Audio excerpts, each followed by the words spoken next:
Ер არასდროს არ ყოფილა მთვარე ასე წყნარი. დუმარებით შემოსილი შეღამების ქნარი ქრონით იწვევს ცისფერ ლანდებს და ხეებში აქსოვს ასე ჩუმი, ასე ნაზი ერთსამი არ მახსოვს. ქართველმა ერმა ძალიან კარგი ტიტული მიანიჭა მას პოეტთა მეფე. და პოეტმა კიდევ განაცხადა, რომ იმ ღამეს ჭყვიში ვერ დიოდა წყნარად რიონი, თურმე იმ ღამეს დაიბადა გალაქტიონი. მე ასე მგონია, რომ მის გარეშე, გალაქტიონის გარეშე ჩვენთვის მისი პოეზიის თაყვანისმცემლებისთვის და ასეთი მთელ საქართველოში ბევრია, ხიბლი არ ექნება ჩვენს ცხოვრებას. თქო, იმიტომ რომ არ არსებობს ჩვენ გახარებულები ვართ თუ ნახვლიან ხასიათზე, რომ არ ამოგვიტივტივდეს ხოლმე მისი ლექსის ტრიქონები. და სანამდე იქნება ალბათ საქართველო და უდამ იქნება, როგორც რუსთაველის სახელი არის უკვდავი, ასეთი უკვდავი იქნება გალაქტიონი. ეს თვითონაც თავადაც იწინასწარმეტყველა მან ჩემთვის დღესავით არის ნათელი, რა სიტყვის ჩემზე შთამომავლობაო. ერთი ნაკლებ შეიძლება ბევრისთვის უცნობი ლექსი აქვს ასეთი გალაქტიონს. იავარდი რომ არ არის, სად მოკრიფო. საქართველო მხოლოდ პრასა და კინძია. საქართველო ერთდროს იყო სახელმწიფო. საქართველო ახლა არის პროვინცია.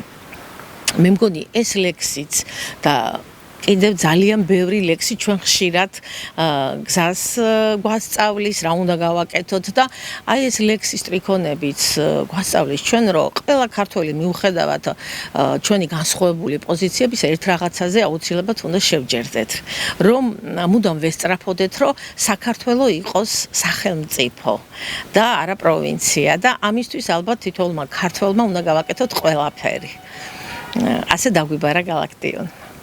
დღეს არის ბუმბერაზი ადამიანის გალაქტიონ ტაბიძის დაბადების დღე. 134 წელი გავიდა გალაქტიონის დაბადებიდან.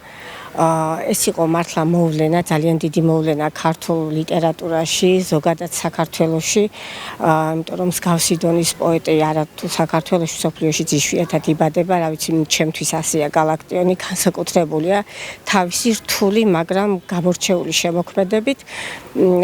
მე 12 კლასი გადის ზოგადად გალაქტიონის შემოქმედებას და აი სულ ველოდობი ხოლმე იმ დღეს, როცა უნდა დავიწყოთ ჩვენ გალაქტიონი, იმიტომ რომ ძალიან მიყვარს და ვცდილობ რომ ეს ჩემი ემოცია მივაწოდო ბავშვებს, ავუხსნა, ვესაუბრო ამ შემოქმედზე და ის სირთულე რაც მის შემოქმედებას აქვს, ვცდილობ რომ მარტივად გადავცე ბავშვებს და გალაქტიონი შემოქმედება რაღაცნაირად თითქოს ბოლომდე არც არის შესწავლი რთული, რადგანაც არის მით უმეტეს 21 საუკუნის ახალგაზრდებს უჭირთ წიგნთან ნაკლები კონტაქტის გამო მისი გაგება, მაგრამ მასწავლებლები ვცდილობთ, რომ სხვადასხვა აქტივობით მივაწოდოთ ეს და სიმბოლური იყო ისიც, რომ დღეს მოგვიწია, ზუსტად გალაქტიონის დაბადების დღეს მოგვიწია, გავცნობოდით ამ შემოქმედს, დავიწყეთ მისი შემოქმედების გაცნობა დღეს, ვესაუბრე სიმბოლიზმზე, ვესაუბრე გალაქტიონის ბიოგრაფიაზე და ზოგადად კარგი იქნება, თუ ასეთი შემოქმედები უფრო მეტ ყურადღებას მივაქცევთ, გვექნებათ, რომ ჩვენც მასწავლებლებს რომ მეტად უფრო მივიტანოთ ბავშვებთან მისი შემოქმედება, უფრო ახლოს გავაცნოთ და სხვადასხვა გვექნება იმის საშუალებას და ბავშვებსაც ექნებათ სურვილი, რომ მიიღონ სხვადასხვა აქტივობებში მონაწილეობა, რათა კარგად გაეცნონ ამ შემოქმედს. ჩვენ გმავთ ექსკურსიაც გვინდა გალაქტიონის სახლ-მუზეუმში და სამწუხარო ოღონდ მისი ცხოვრების ეს დასასრული არ იყო მოულოდნელი, თუმცა ძალიან სამწუხარო. რა ვიცი, დავასრულებ იმით, რომ როგორც ერთია ქვეყანა მთელი, ისე ერთია გალაქტიონი. სიმბოლურად დაეთქვა დღევანდელ დღეს, რომ გალაქტიონის დაბადების დღეა და თანაც ჩვენმა ქართველის პედაგოგმაც სიმბოლურად აგვიხსნა ეს ყველაფერი. მიცა დატვირთვა ამ დღეს, იმიტომ რომ გალაქტიონი ვიცით, რამდენად თავისებურებით გამოირჩეოდა, როგორი ადამიანი იყო.